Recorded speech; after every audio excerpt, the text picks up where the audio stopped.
The session aims to provide an overview, in quite a practical sense, of corporate governance, really to allow delegates to understand what the concept of corporate governance actually means, because it's one of those ubiquitous terms that we see bandied around a lot nowadays in the media and in the words of corporate leaders. You know, this has been a failure of corporate governance, or our corporate governance needs to improve. So really one of the first objectives is to create a clear understanding of what corporate governance is.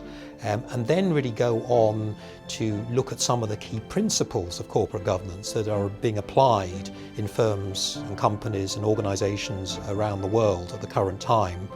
And then to go from principles actually to practice, to look at case studies which look at how corporate governance either has been applied in a successful way or hasn't been applied, and has led actually to corporate problems or corporate disaster in many instances. So it's really looking at the complete ambit of corporate governance, from definition to practice.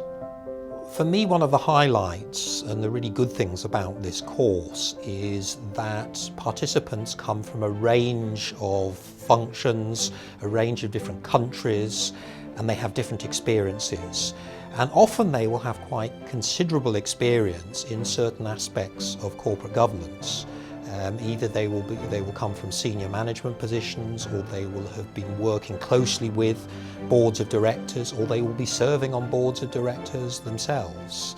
And they, I think, can bring a whole variety of different perspectives and experiences to the discussion that we have in the classroom.